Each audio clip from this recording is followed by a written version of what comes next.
Now, from Washington, D.C., Raymond Arroyo. Welcome to The World Over Live. What a show we have for you tonight. The Senate was unable to pass a conscience amendment to blunt, no pun intended, the Obama regulations mandating contraception in health plans. And could Super Tuesday determine the GOP race for the presidential nomination? Here to discuss it all is columnist and blogger for the New York Times, Ross Douthat. And later, to prove that man shall not live by politics alone, she's the first American to be invited to join the world-renowned ballet company, the Mariinsky Ballet, better known as the Kirov to some of us, in St. Petersburg, Russia. It is a remarkable story of discipline and tenacity, and Kenan Campa is here to tell us about her art, her career, and the Catholic faith that drives it all. So if your daughter or son is a blossoming dancer, this is an interview you won't want to miss. And I want you to be part of the program, so get your calls and emails in now. The number, 1-800-221-9460 in the U.S. and internationally 205-271-2980, or drop us an email, worldover@ewtn.com. Let's get things started. Here's the brief news from the world over this week. As violence continues in Syria, the Vatican envoy to the United Nations renewed a plea for peace there. In an address to the UN's Human Rights Council in Geneva, Archbishop Silvano Tomasi said the Holy See is watching the dramatic and growing episodes of violence in Syria with great concern, pointing to Syria's long history of peaceful coexistence. Among its diverse communities, the Archbishop urged Syrians to resolve their differences and fulfill the legitimate aspirations of its people without resorting to warfare. He further called for international aid for those already harmed by the fighting in Syria. Meanwhile, an anonymous senior bishop in that country, in Syria, is warning against foreign intervention into the civil conflict. In an interview with the Catholic charity Aid to the Church in Need, the bishop said that the violent overthrow of the Assad regime and an ensuing power struggle could be disastrous, particularly for Christians and other religious minorities there. He explained that Christians in Syria do not want the country to become another Iraq, where so many Christians have been lost due to war and devastation. The bishop further reported that Christians are already fleeing the rebel stronghold of Homs because of religiously motivated violence. Another deadly church attack in Nigeria. A suicide bomber drove into a church in the city of Jos. This Sunday, the attack killed 2 Church of Christ members and injured 38 others. The Islamist terrorist group Boko Haram claimed responsibility. A second church bombing near the capital of Abaju wounded another 5 people. In retaliation, Christian youths beat to death 2 Muslims and burned a Muslim-owned shop. Nigerian President Goodluck Jonathan condemned the violence and appealed for calm. And according to Fox News, Iranian Christian minister Youssef Nadarkhani is still alive despite reports of a renewed execution order from an Iranian court last week. The minister, husband and father of 3, was arrested in 2009 after complaining to local authorities that his son was being forced to read the Quran at school. He also led a congregation of 400 Christians. Nadarkhani has since refused to renounce his Christian beliefs, despite the threat of execution and charge of apostasy. Iranian state news reported that Nadarkhani has not been sentenced to death, nor has an apostasy charge been leveled at him. They claim he's being held for security-related issues, including, quote, Zionism and rape. And back in the U.S., the Democratic-controlled Senate defeated a health care conscience protection measure advanced by Senators Roy Blunt and Marco Rubio on Thursday. Meanwhile, an American cardinal issued a dire warning. Cardinal Francis George of Chicago said Catholic health care institutions, at least within his archdiocese, will cease to exist if the Obama contraceptive mandate remains in effect. The former head of the U.S. Bishops' Conference made the comment in his most recent column in his archdiocesan newspaper. He derided the manipulated public discourse on the matter, claiming it is intended to isolate the bishops from the Catholic faithful by framing the mandate as a reproductive issue. Cardinal George said this is a familiar tactic. Quote, those who cannot be co-opted are isolated and then destroyed, end quote. Meanwhile, the Obama administration continued moving forward with their mandate.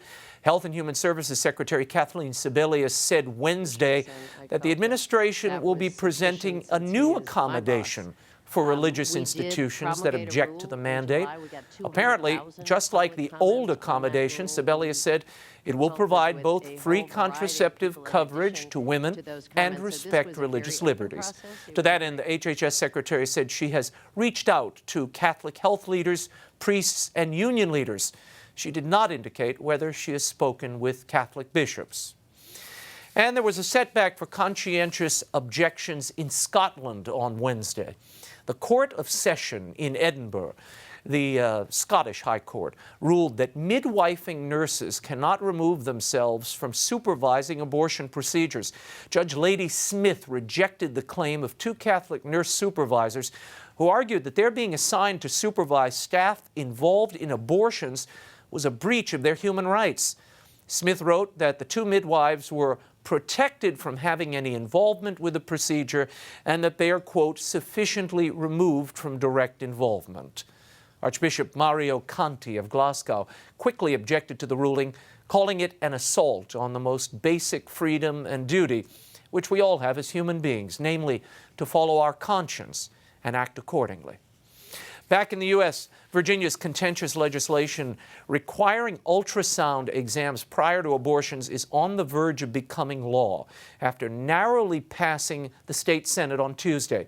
The informed consent bill was passed mostly along party lines and heads back to the House for an expected concurrence.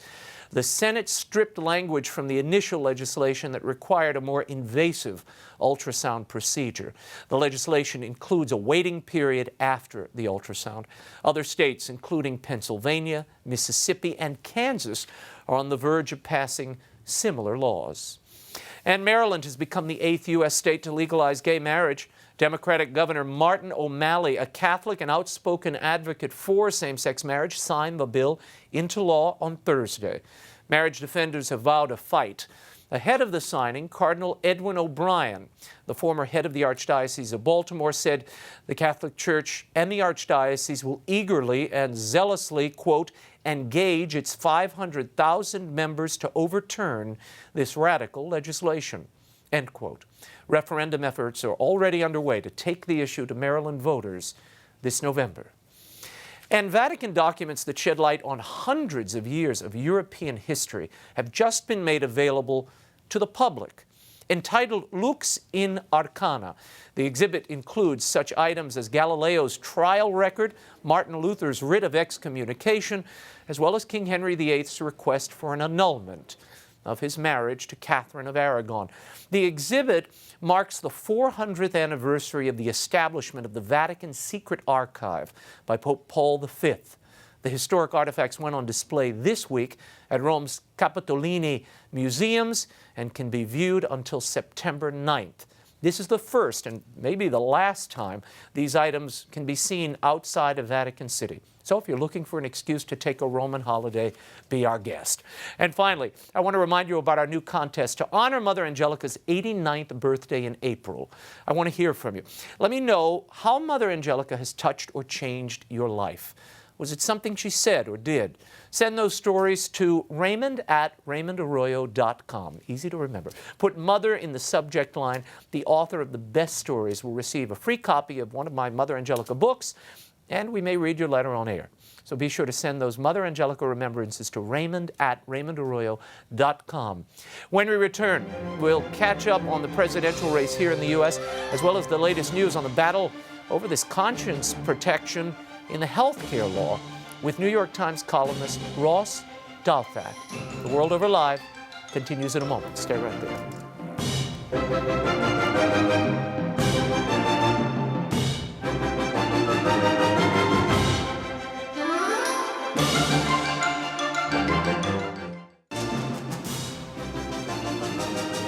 Now, once again, Raymond Arroyo. Welcome back to The World Over Live. My first guest is a columnist and a blogger for the New York Times. He's been writing extensively about this 2012 presidential race, as well as covering the ongoing controversy surrounding the HHS contraceptive mandate. To get into all of it and much more, welcome Ross Douthat to the program. Ross, thanks for being here. Thanks so much for having me, Pleasure to see Raymond. you after enjoying your columns for so long. Let's talk for a moment about this. What happened in Michigan? You had Rick Santorum going head-to-head with Mitt Romney there. It looks like they almost split the delegates, 14-1. Romney got 16 of the delegates.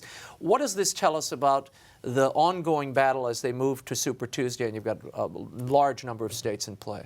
Well, a couple of weeks ago, one of Santorum's advisors was asked about, how they would deal with Romney's structural advantages, his money and infrastructure. Yeah. And he cracked a joke and said, "Oh, money and infrastructure 2012, that's a great bumper sticker." But I think one of the lessons of Michigan is that, it may not be an ideal bumper sticker, but it's both money and infrastructure are good things to have. And throughout this race, we've seen Romney be able to he did it with Gingrich in Florida, and now with Santorum in Michigan, sort of grind his way to victories, outspending his rivals on the air and so on. And so I think, Michigan was probably Santorum's best chance to fundamentally, as Gingrich would say, fundamentally transform the race. And I think now, I've been sort of in the camp that's thought Romney was pretty inevitable all along. And I think now that, Super Tuesday won't be great for him because the lineup of states doesn't favor him. A lot of those southern states. A lot of southern states, but he'll still be able to collect delegates. And I think we're just headed for, it'll be very long and drawn out, and we'll have a sort of, inch by inch, day by day march to the nomination. But I think Romney's coming out of Michigan in a pretty good position. Yeah, if you have a question for us, 1-800-221-9460 in the U.S., internationally 205-271-2980, or drop us an email, worldover@ewtn.com. Ross, let's talk for a moment about the split in the Catholic vote, which may be a surprise to some of our viewers. Mitt Romney got 44% of the vote. Santorum gets 37%. Why? Well, a couple reasons. First, when we talk about the Catholic vote writ large, this is true in Republican primaries and in the general election, Catholics at this point vote like Americans do. They aren't a swing constituency in the truest sense of the word, and it's not surprising in a way. When a Democrat wins a national election, he tends to win the Catholic vote. When a Republican wins a national election, he tends to win the Catholic vote. So in a sense, this is just that pattern repeating itself in a Republican primary. The other thing I think that's going on, also I would say I'd be curious to see those numbers broken down by church-going. Yeah, church-going do frequent mass-attending to, Catholics, they might have been more likely to vote for Santorum.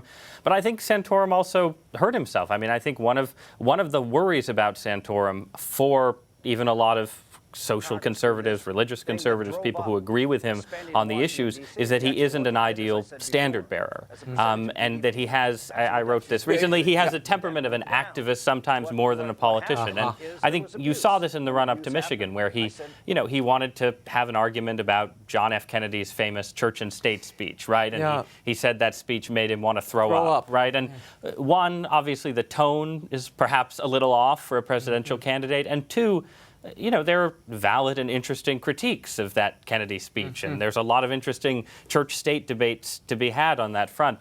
But is that where you want to be picking your battle, especially since a lot of older Catholic voters in Michigan have an affinity for JFK. Like John F. Kennedy? Yeah, despite his intern problems that we've heard about recently. But the luster is still there. I've written some extremely non-admiring pieces about John F. Kennedy, but I think, as a politician, there is the luster and the memory, nostalgia. And you're not being a pundit if you're running for president. You've written about this sort of, he lacks this ability to disarm the establishment, to disarm the elites. What do you mean by that? Well, I think it's interesting to compare Santorum and Mike Huckabee, right, who ran for president in 2008.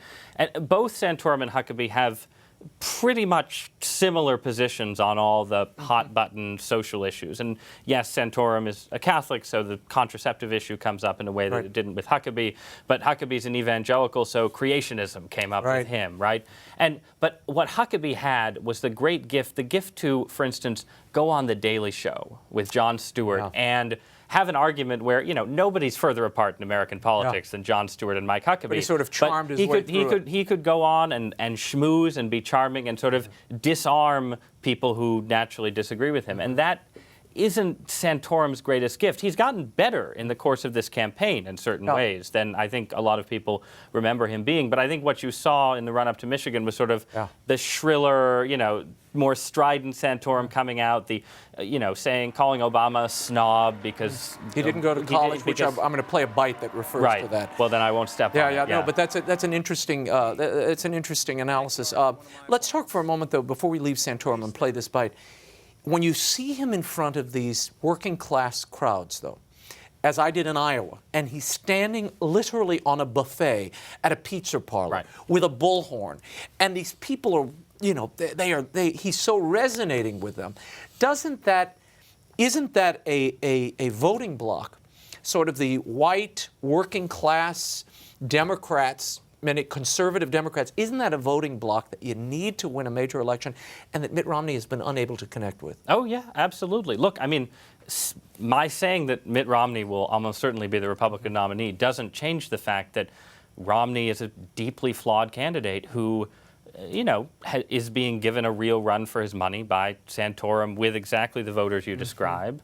And those are voters who are, tend to be hostile to President Obama, but also skeptical of Republicans and so on. So, look, the path that Santorum has carved out, which is in a way the path that Huckabee followed before him, this sort of South and Midwest populist, socially conservative, but with, a sort of economic populist component, I think it's a very politically appealing combination. And it's certainly one that should be politically appealing, I think, to Catholics in particular.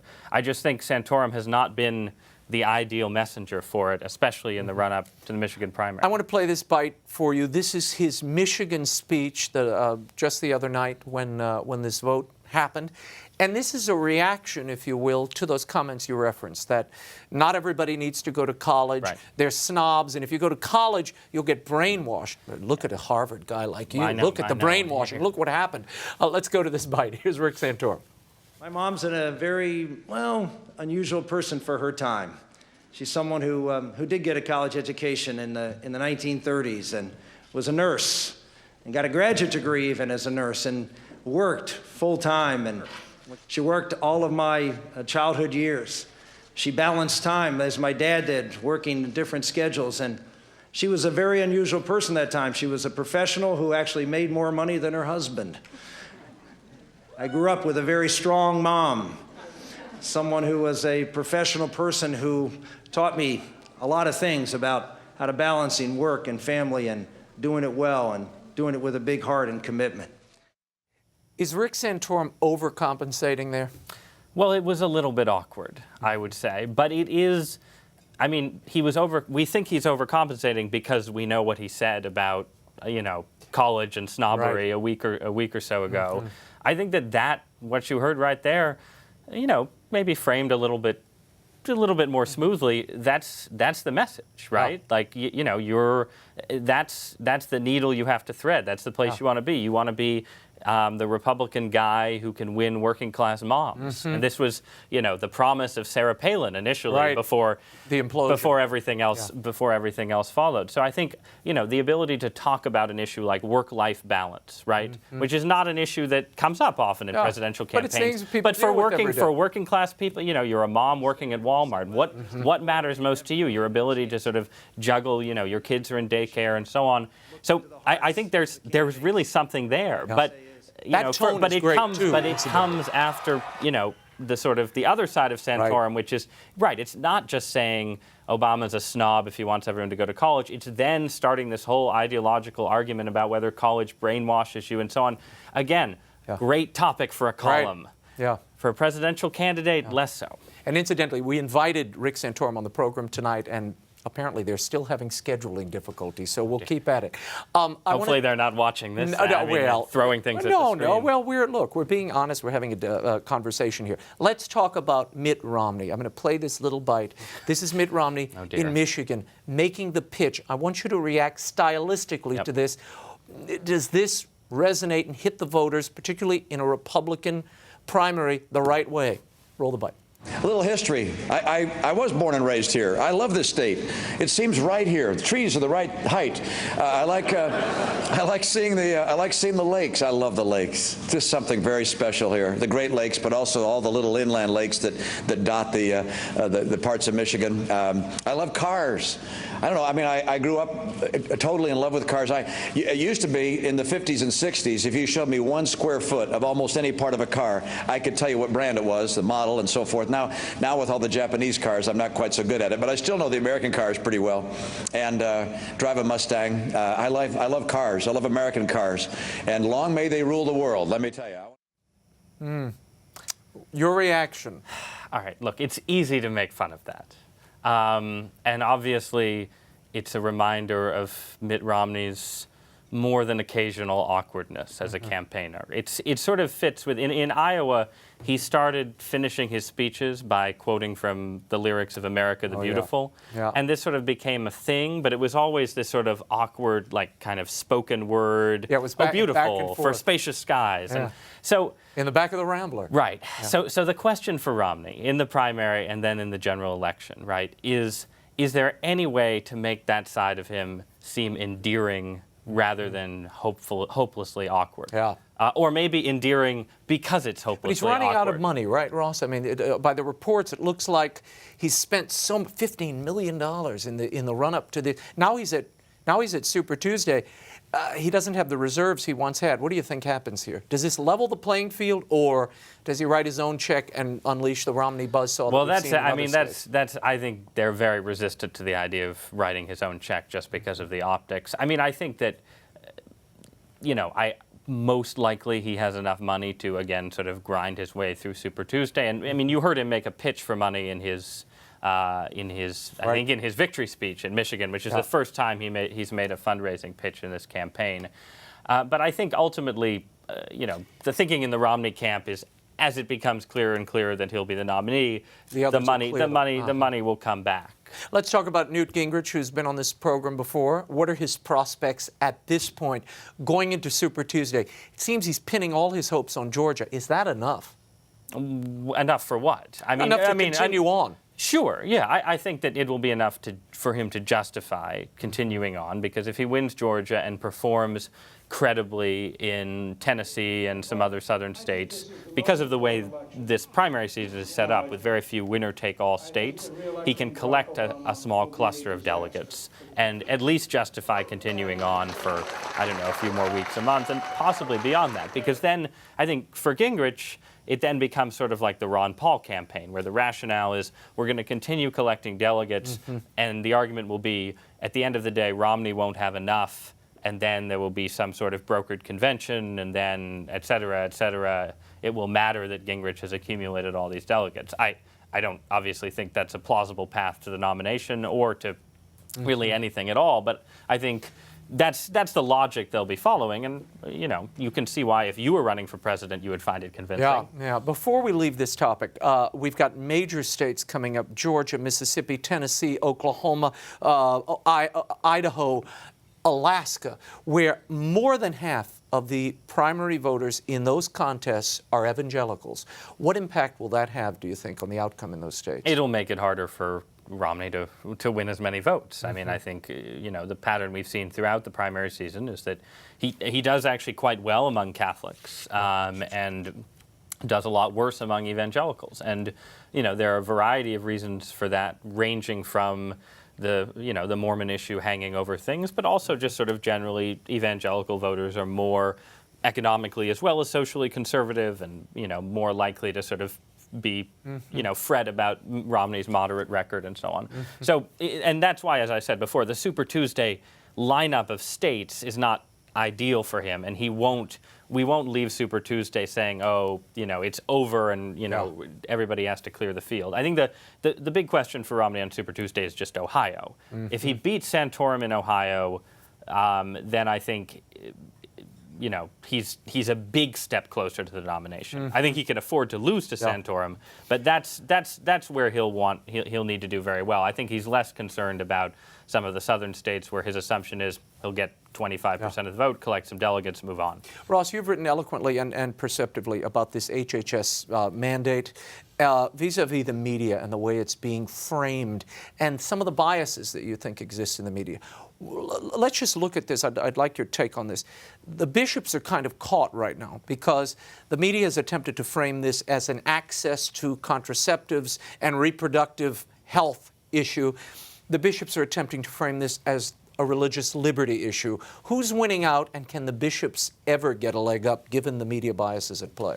I mean, I think in the short term, clearly the bishops are losing out, and I think they were winning at first. I'd say for about the first week to 10 days, where you had a pretty united front among Catholic commentators in the media, especially. I think liberal as well as conservative Catholics. Across the spectrum. And then I think the Obama administration was very shrewd in the quote-unquote compromise they came up with, which managed to combine the appearance of a maximal concession with the reality of a minimal concession, which is it's a hard thing to pull off. But by saying, oh, you won't have to pay for this at all, you know, it had the appearance of sort of, as I said, a maximal concession. But then the reality is you're still paying for the insurance plan, and you know the money is you're still buying the product. And the progressive Catholics, as Sister Carol Kean and others, swept to their defense and said, "This is fine. Now our religious liberties are protected." Well, some of them did. I mean, I think that's the interesting thing, though, right? You have a lot of sort of Catholic institutions, you know, Catholic charities and so on that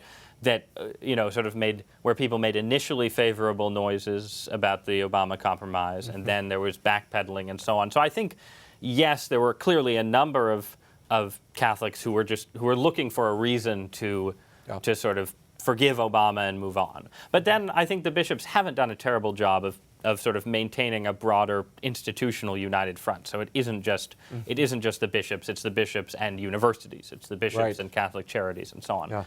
But I think that what this is going to come down to in the end is, well, one of two things. Either, obviously, President Obama will be defeated in November, in which case the mandate is a dead letter, or he will win re-election.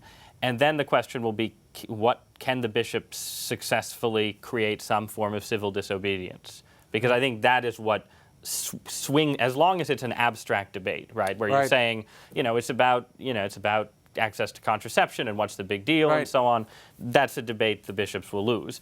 But once it becomes real, once it becomes, well, we're levying, you know, a $5 million fine against Notre Dame, right? Well, Notre Dame's a popular institution, you know, not with every football fan, but with enough. And so the question is, at that moment, do the bishops and other Catholic institutions have the ability to sort of say, okay, well, we're refusing to pay. We're simply not going to do this. And that's where I think that's the situation I think the Obama White House doesn't want to find itself in. What of Cardinal George's prognostication that this could lead to the closure of Catholic hospitals, not only in Chicago, but across the country? Well, to the extent that that is a credible threat, then I think that's a very significant ace in the bishop's hole. I think, again, the question is, can that threat be credibly carried through?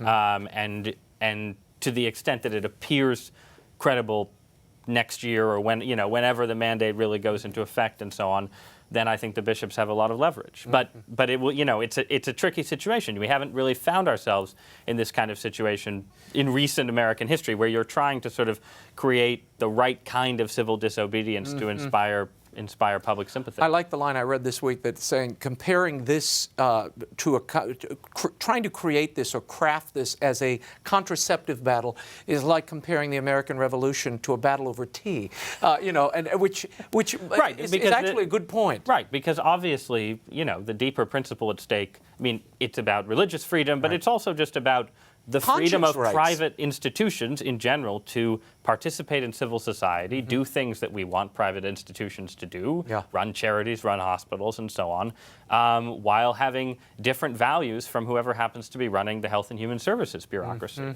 So that's, that to me, that's what's at stake in this case. But it is, I think also that the bishops, to the extent that this is framed as a battle just about contraception, Yeah. then that's more of a winner for the White House. To the extent that it's a battle about contraception and sterilization, gotta broaden it, and yeah. the morning after pill, and Ella, and which is the end-of-life days care after pill, and all these other issues Right. that will inevitably crop up in these regulations, but probably not before the election. Probably not before the election. I want to go to the phones. One call. Art from Massachusetts. Go ahead, Art. What's your question?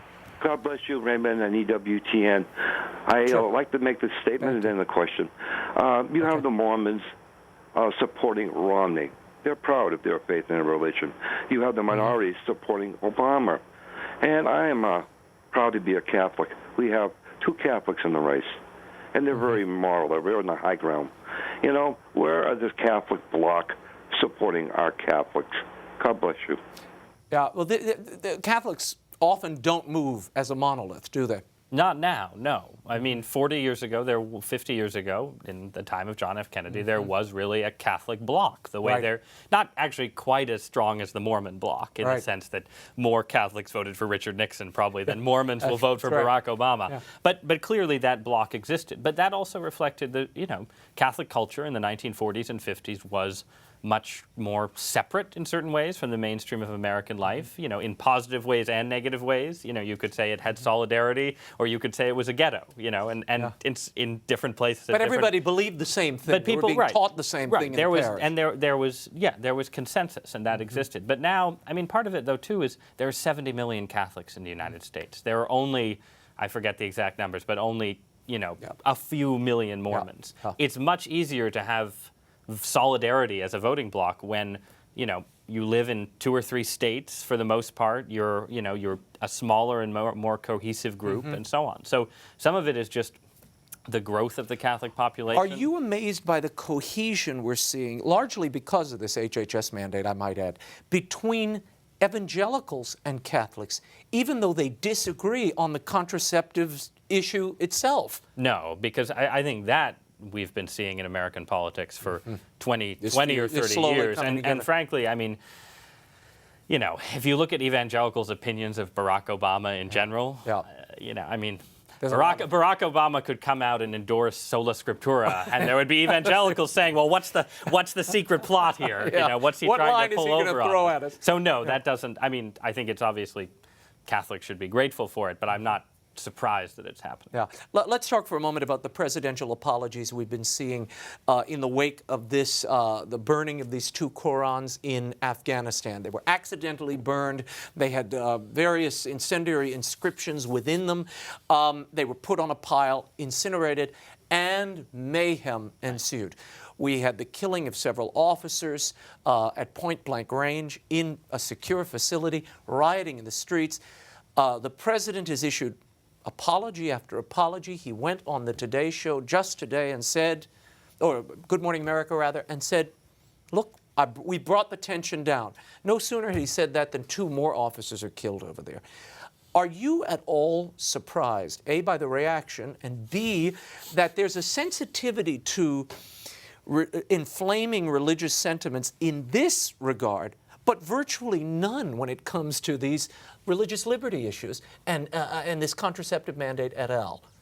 Well, to the second question, this is not a pattern that's unique to President Obama. The fact of the matter is that, when you have death threats and actual murders and so on associated with offenses against a religious group, people are less likely to offend that religious group. But I'm wary of sort of running with that argument because you don't want to say, well, if only more Catholics were shooting people at point-blank range, then we'd have the respect we deserve, right? But why do you have to riot to get respect as a religion? Why do you have to kill people? No, I mean, I think that as, Catholics and Christians and, Muslims who aren't rioting in Afghanistan and so on should be proud, regardless of what regardless of what indignities they're suffering, that they don't behave in this way. I mean, I think the broader question of the apologies. I think that both sides actually sort of overestimate. I think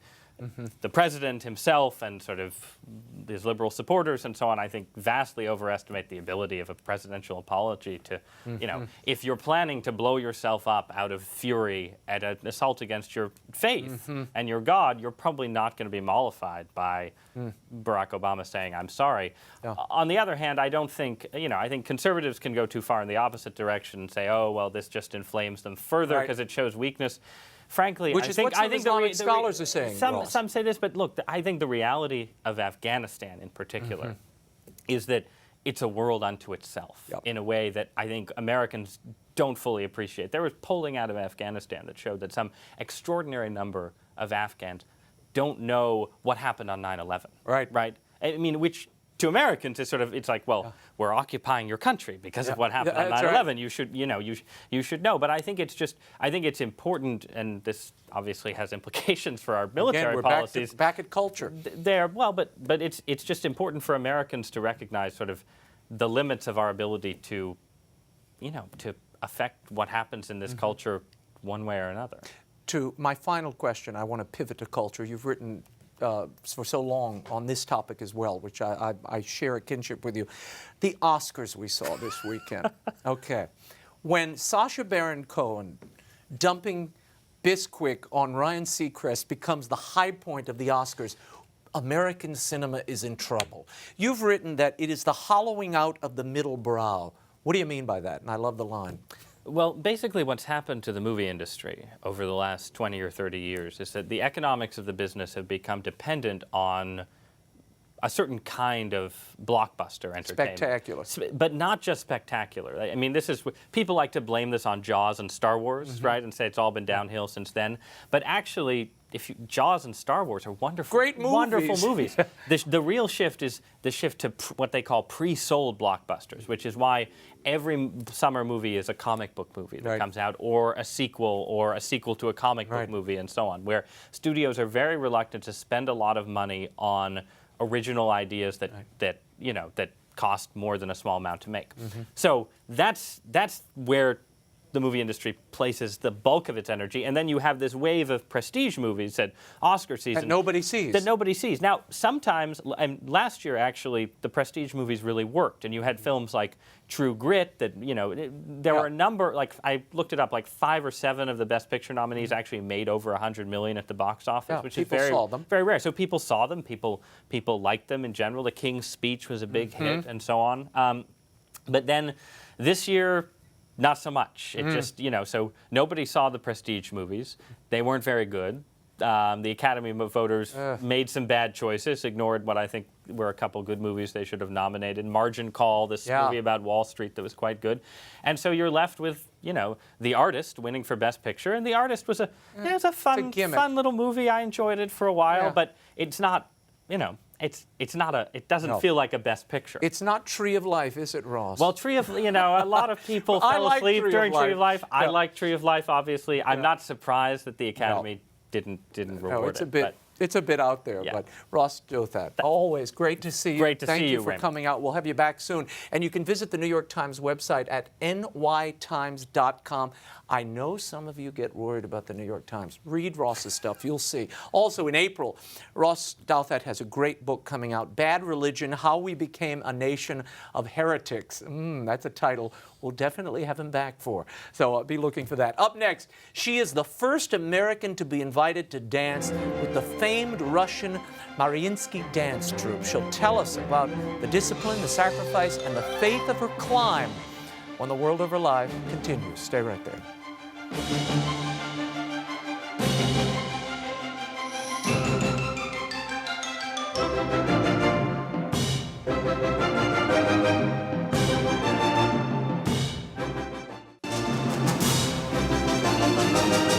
Now, once again, Raymond Arroyo. Welcome back to The World Over Live. My next guest has been on her toes since she was 4 years old in Reston, Virginia. She's since studied at the Vargana. Oh, I'm mispronouncing this because he wrote it out, and if I look at my own notes, I'll get it right. It's the Vaganova, yes? Vaganova. She's got it right. The Vaganova Academy in Russia, and for the last 2 years, she's danced for the Boston Ballet. This summer, she'll be the first American to become a member of the most prestigious ballet company in the world, the Mariinsky in St. Petersburg, Russia, perhaps better known to some of you as the Kirov Ballet. And in the ultra-competitive world of Russian ballet, that is saying something, all at the age of 23. Here to tell us how she did it and about the faith that propelled her journey is Kenan Campa. Great to see you, Kenan. Raymond. Thanks for coming out. Yeah. Now, tell me, what does it feel like to make history like this? I guess it's surreal. Was definitely something I'd always hoped for, but now that it's happened, like, I'm still kind of trying to, Process it all? process it all, yeah. But this is not an easy, this is a pretty esteemed institution, and you really went through the mill, going and working at the academy associated with the Mariinsky. First, tell me how that happened, how you ended up there, studying with these renowned teachers. But we should say, this academy, the graduates are no schleps. I mean, we're talking about Baryshnikov. Who's the other great dancer? What's his name? It's a guy? Nureyev. Oh, Nureyev, yeah. Nureyev also is a Exactly. graduate. See, Yeah. you know these You know your things. stuff. Yeah, I well, so what was it like being there, and how did you end up there? Well, it just kind of all happened randomly. I was taking a master class actually here in DC at the Kennedy Center. Huh. And they were in town, they were teaching the class, and they just invited me. So it was kind of an incredible and completely unexpected opportunity. Tell me about the daily discipline at the Vaganova Academy. You got it, yeah. Ah, you helped two out of three times I get it. What is the daily discipline there like? Because, I mean, I've hung around a lot of dancers in my life. I've seen them, and the hours are brutal. And, I mean, what it does is, it's rough on the body. But tell me about the Russian approach. Well, it's extremely rigorous in every sense, physically, mentally, emotionally, and then you're over there by yourself, completely on your own. And, it would be sometimes up to 11 hours a day. And you start at 9:30 in the morning, you're done at 8, and it's just like, you can't even walk up the steps back to your dorm because you're just so unbelievably exhausted. But yeah, that was definitely hard to get used to that schedule. And I mean, you went over there at 17. well, I was 18 when I went 18. over, but yeah, it was almost so overwhelmingly hard that I just had to get through it. You were also the first American to graduate, right? To get To the get the diploma. diploma, yeah. Uh-huh. What was that feeling like? Or you weren't sure if you were going to make it at all. Yeah, I was actually, when I went over there, I was just planning on being there for a year. And then I ended up staying a second year. And then I was like, oh, I'll just, Coast stick through it out third. and I'll do the third, yeah. But one of the things I found interesting, in the isolation of all of that, the language barrier, the intense schedule, your faith begins to emerge. Tell me about that. Well, when you're over there by yourself, have no one else to talk to, you don't speak the language, so you can't even speak with the people there. And it's just incredibly, incredibly difficult. The only thing I had that was solid and that I could rely on at the end of the day was my faith. And having that quiet time and, just really learning about myself, that's what helped me get through it all, was having my faith in God. And it just, I don't know. You sort of prayed during the moments. I mean, 'cause every morning you have to go and go through this rigorous stretch, which would kill most of us. I'd be in traction. That was the time you used for your prayer. What did you do? Well, in the morning and the night, yeah. It's very humbling to go into the studio and to have the teachers, tell you exactly what you're doing wrong, to call you all manner some of things. Yeah, delightful they do names. not hold back. Yeah, so you're there and you're in a leotard and they're just like, oh, they lay it out in front of you. And so I think it's just important. Like, my faith, more than anything, just gave me perspective on ballet, to be able to step back from it all, be like, okay, I'm here to work. I'll listen to my teachers, do exactly what they tell me to. And I don't know, just to have the faith in God that everything will be okay and not take anything too personally. Now, I read something where you said this all it put your life in perspective, because when you're spending so many hours focused on this one pursuit, 11 hours a day, putting your body through the rigors of this, one is inclined to think, I exist to dance. Can be a very unhealthy mindset, yeah. And you think what? Very dangerous.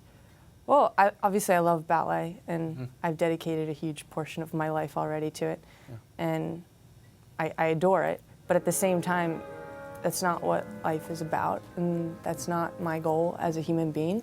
You know, that's what I'm supposed to be doing right now, but if it doesn't work out, I don't think I would be completely crushed, just because I don't know, you see a silliness to it, where you love it and you can be so intense about it, but at the same time you step back and you're like, it's just ballet. It's not life. It's not life, yeah.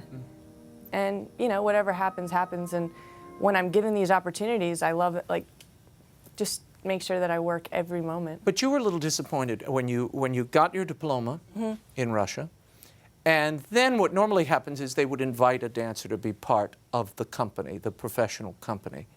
That invitation at the time didn't come to you.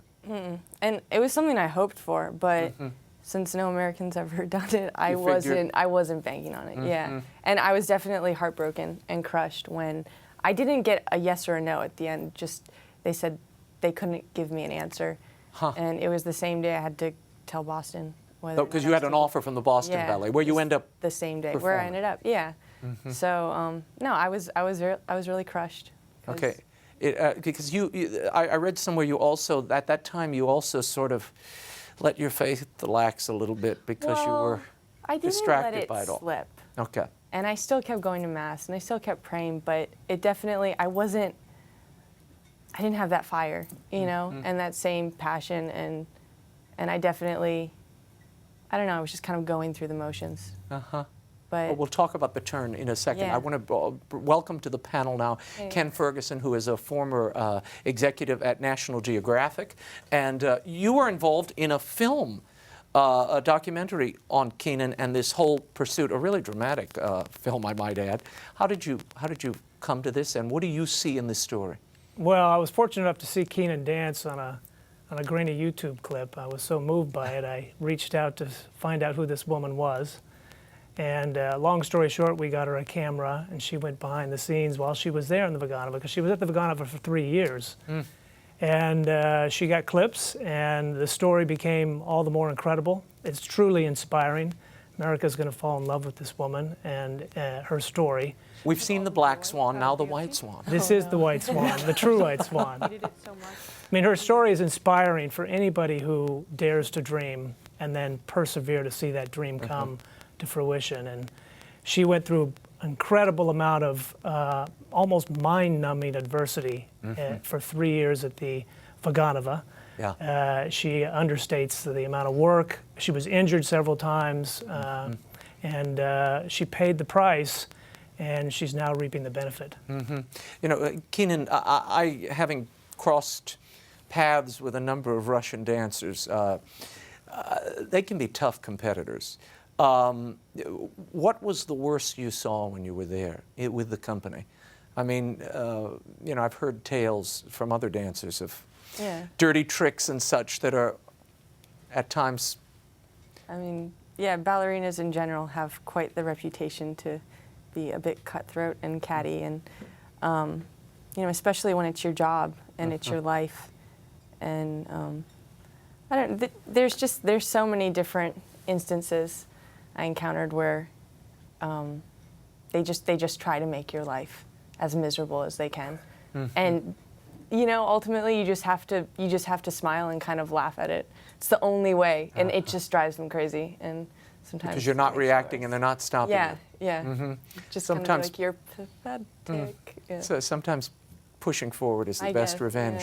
yeah. Tell me what happened then. You in just this past year, you go back to St. Petersburg. Why are you back there? Well, I got an invitation to dance at a gala. And they asked me who I wanted to dance with. Kind of as a joke, I suggested my partner from Russia, and the man was like, "Oh, well, yeah, we can do that. We'll get him a visa. You know, we'll pay for his ticket." So I went over there over the summer to rehearse with him. And I was just there for a week, and the the last day I was in the studios working with him, one of the ballet masters came in, and it ended up being an audition. Oh, really? He was watching you? At the last minute, yeah, I had no idea. And he came in to work with me and then left and brought back the artistic director. And I just, when he walked in, I was like, he's auditioning me right now. This is what's happening. And yeah. And that's how it happens. That's how it happens. And yeah. you agreed to go back? Again, yeah, of course. No, of course there wasn't a question. And what is it like, I mean, for you as a dancer, for you as a Catholic, to be in Russia? I've read some interviews where you describe this life in America and the pace of it to what you encounter in Russia. What's the difference? Oh, it's completely different, just the culture in general. I mean, you get off the airplane and it smells differently there. You know, every aspect of life there is really different. And I think certain things that we as Americans take for granted here are just things that they don't have there. And it taught me to appreciate little things like dry cleaning and hot showers and my mom's cooking. You know, there are so many little things that I never would have thought of till I had to live there. You said it's almost like a retreat. Yeah, it is actually, just because you have, you know, the solitude and just little hardships. I don't know. And it is. I felt at peace when I was there, just because, you know, when things don't come so easily, you definitely feel better about yourself as a person. So. Tell me about the Russian style of dance. What is it in that Russian style that attracts you? Because you've been doing this since you were a little girl. What is it about that approach that you've found so appealing and are willing to put your body through these rigors to maintain? Well, first of all, I grew up watching videos of Russian dancers. And I think having seen that at such an early age, it's kind of what has been ingrained in my mind. Yeah. And it's what I see as being beautiful.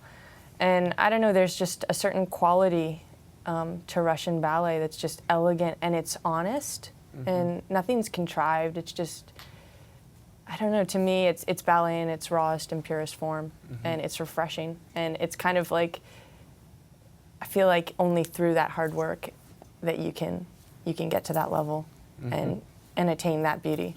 We have a caller. Camille, go ahead very quickly because we're almost out of time. I'm sorry I got to you so late. Go ahead, Camille. Thank you for using your gifts. How do you hope to show what religious freedom means to you when you are there and when you are dancing? And thank you for inspiring so many young women to seek Christ first and using your talent. Okay, Kenan. Well, thanks, Camille. You know, I think that it's important for young dancers to realize that religion can be a part of whatever art or athletic that you're doing, because, and in fact, not just a part, but it can be your driving force and the reason why you want to do it.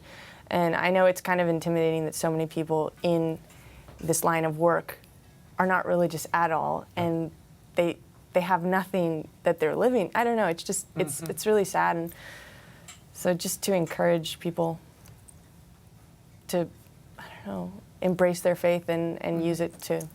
Yeah, to propel their work. I mean, it was the animating force of so much of from Chekhov to Shakespeare to what you're doing. It gives it meaning. It's the animating force of humanity, and it's I love that you're willing to bring great training and discipline together with the faith. Ken, what do you think is the most appealing aspect here, and what are you hoping to do with the film in our last moments? Well, we're going to interweave this faith story and show the importance of faith and your soul in making art, and she proved it with the way she's performed and the way she's going to perform the rest of her life. And I've been watching the videos, and so many people lucky enough to see you both in Russia and still in Boston. You're here till the summer, right? So they can see you there. Keenan, thanks so much for being Raymond. here. Thanks so much. Godspeed, and I'll be looking for you on the stage. To follow Kenan Campa's endeavors, you can visit her website at KenanCampa.com. Her last performance with the Boston Ballet before leaving for Russia will be as the Queen in Don Quixote, and she'd look good with a crown on. Performances will run from April 26th to May 6th in Boston. Visit bostonballet.org for details. And Ken Ferguson, thanks for being here as well. That is all the time we have, but the show continues on Facebook and Twitter. Go to RaymondArroyo.com. The Twitter and Facebook pages are linked on the left-hand side of the site. There you'll find the latest news, commentary, and some things you won't find anywhere else. Don't forget to send those Mother Angelica stories to me at Raymond@RaymondArroyo.com. Until next week, we'll be scouting the world over for all that is seen and unseen. On behalf of the staff and crew of EWTN News, I'm Raymond Arroyo. Thanks for watching. See you next time. Bye now.